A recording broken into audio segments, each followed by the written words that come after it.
I'm Claire, and I live there with my husband and 3 children. And I have responsible for an organisation called Everything is Possible. Then recently, maybe 3 years ago, we set up the sort of smaller organisation under the umbrella of Everything's Possible on Aruba called Tur Cos Ta Posibel. So maybe we keep that for the next project? Yeah. Yeah, nice. This full white first, then paint the wing. Yeah.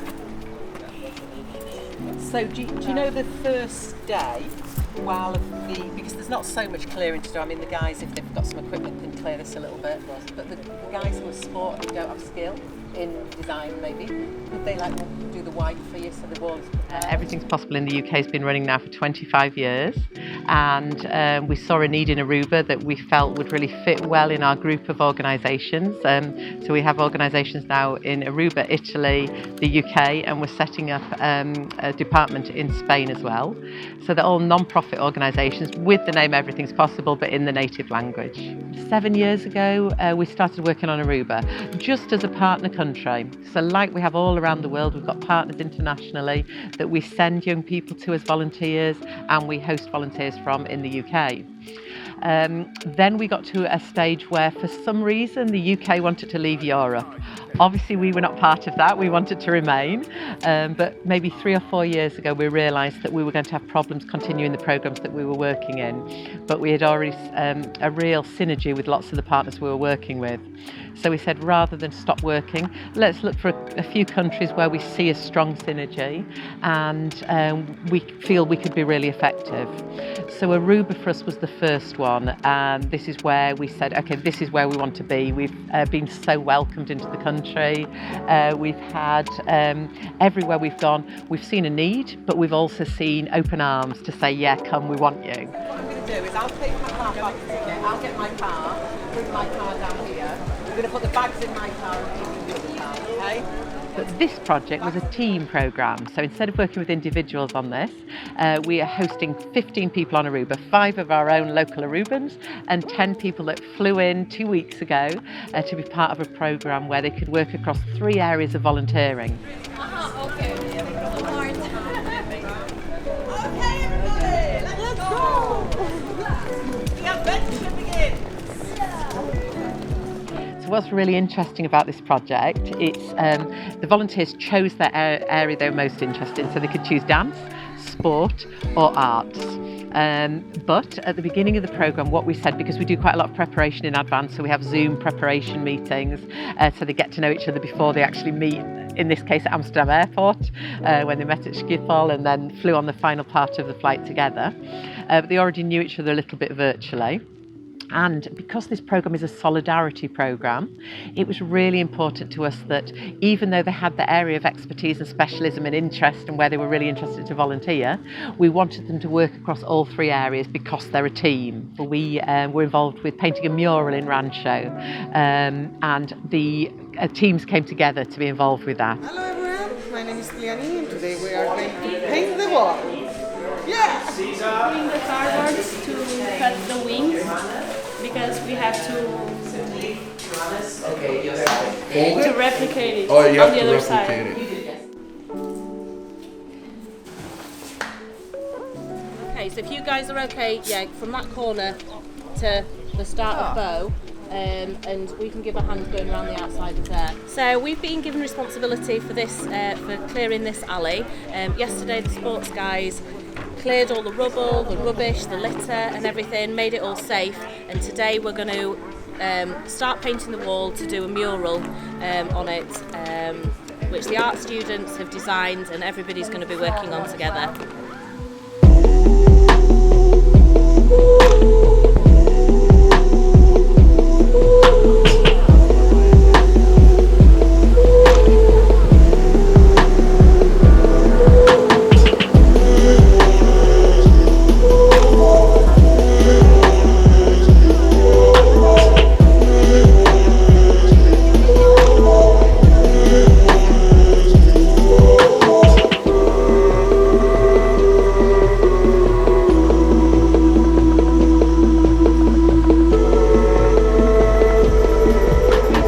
involved with this work and why we started doing it is we've got a real heart for inclusion. So our soul is around inclusion, making opportunities possible for people who would think maybe it's not possible for them.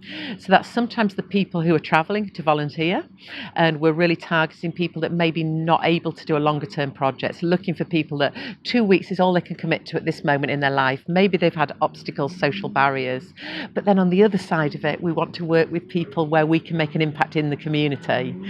So I don't know if you're interested to hear my little story about working in Rancho. Yeah, I would love to hear that. No? Yeah. Okay.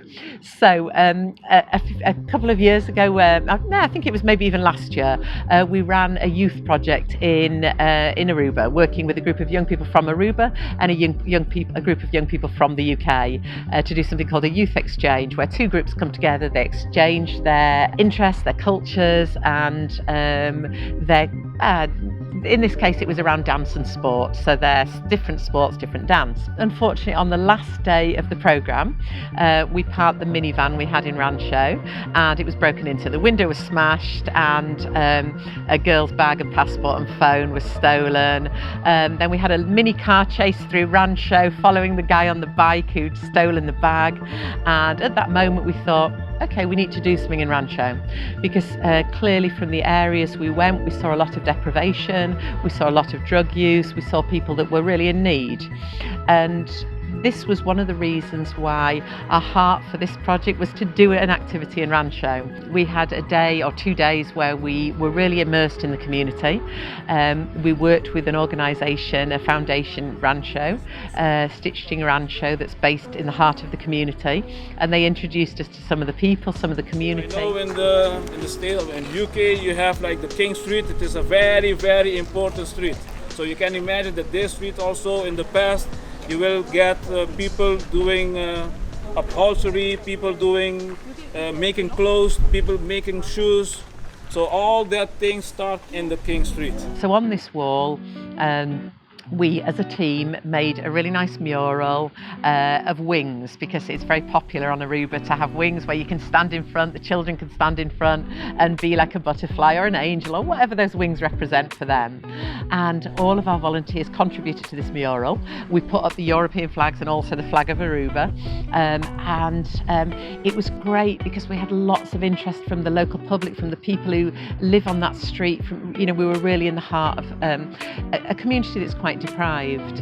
And yeah, so it just the starting point for us was having this bad experience in Rancho, but saying let's bring something back to that community, and let's try and integrate into the community, bring people who wouldn't normally be there. It's not a very touristy area, so it's not an area that the community would often be impacted by a lot of people from different countries, but because we've got a real spectrum of Europeans, we're 6 or 7 countries represented here, it was really nice that people were coming and asking, where's the group from, why are you here? We've got the flags of the European Union, we've got the European Solidarity Corps logo there, and also our logo, so hopefully people will question, like, why were we there, why were we doing this? So this project's 15 days, so during this 2-week project, we have a couple of days off because it's really important that people experience the culture. Of course, they have come from Slovenia and Croatia. It's really nice for them to see a beautiful Aruban beach, to see the murals in San Nicolas, to be immersed in the culture as well as contributing to it. Non-formal learning is a really strong pillar in our organisation, and everything we do is around non-formal learning, participative inclusion. It's also non-formal learning is also a really strong part of the European Solidarity Corps programme, which is what this programme has been funded through. A lot of young people we work with haven't succeeded well in education, maybe they haven't completed their education, or it's not been a great experience for them, and to engage people back in education is often quite difficult. But because our non-formal offer is often a little bit more covert, you're not necessarily feeling you're in a learning environment, And the way that we try and deliver our opportunities is our programmes, we try and punctuate small moments of learning into the activities that we're involved with. So we might have a moment of input, we might have a moment where participants work through, and we've got a booklet which is sort of a bit of a fun way to reflect. We look at people's learning journey, what do volunteers want to achieve through this programme. It's not a working holiday, it's not a trip, but it's an opportunity to be involved with giving to a local community, but there's also a huge benefit to the volunteers themselves. So in the 2 weeks that this project's going to occur, there's a real mix of activities. So what we try and do with our programmes is have a third of the time is cultural input, a third of the time is giving, and a third of the time is receiving. So the way we're going to achieve that in this programme is the 3 groups are split into their interest area. So they'll be working a lot of the time in dance, in art or in sport, and that's going to be working in local communities, different communities. So for example, the dancers will be teaching dance, they'll be learning dance, they'll be learning different dance styles from Aruba but also from their peers. They will be doing some dance classes with children in schools, with small children, with teenagers, also with the elderly, because the idea is that the flash mob is is sort of a culmination of the dance activities, is going to have people from all ages. It's going to be the full spectrum across Aruba, and also our volunteers that are here. They're going to be doing some dance and circus activities in San Nicolas with small children on a community day that we deliver. But also going to be sharing their experience with young people that could then go on to do our programmes. So looking at people who are the right age to European Solidarity Corps project themselves, that might be interested themselves to leave Aruba and have this same experience outside of Aruba travelling. So I hope when people watch this video they'll be inspired. I hope local communities will see it and be inspired, young people on Aruba to go and volunteer themselves, but also we will continue to deliver these programmes until the funding dries up. Each year we're going to apply to the Dutch National Agency to continue to deliver these team projects, and we hope that people all over Europe will be interested and apply for these projects. But what we don't want you to see is just to look at the Caribbean and go, wow, Aruba, what a lovely holiday destination. What we want you to see is the impact that you can make on local communities here, that maybe that's a little bit different to the impact you could make if you travel from Spain and go volunteer in Germany. There's a lot of need on Aruba, but there's also some amazing experiences for you to have. There's some amazing people. A funny thing for me, before we set up an organisation here, when I was just travelling and visiting and bringing volunteers, was that the number plates on the cars, they say One Happy Island. So it made me smile that the government promotes this One Happy Island, and on an official number plate for a car this is what it says. But it really is happy, and there is need on the island. There's a lot of areas of deprivation, pockets of deprivation. It's a very expensive country to live in, and therefore if you're struggling already financially, it's really hard to get out of that situation that you're in. But people are happy, and it's a different experience. I think it's a very different way of life, and I think the cultural experience, okay, Aruba is part of Europe, so it is one of the Dutch Caribbean islands, but that forms part of Europe. So it's a programme that you can engage in, that you can choose to be part of. As I said, if you're in Germany, rather than go to Croatia, you have the option to come to Aruba. But don't just select Aruba because it seems like a dream. It's an amazing Caribbean island. You see people in videos drinking cocktails on the beach. Come here if you have a real heart for the people and you want to make a difference on Aruba.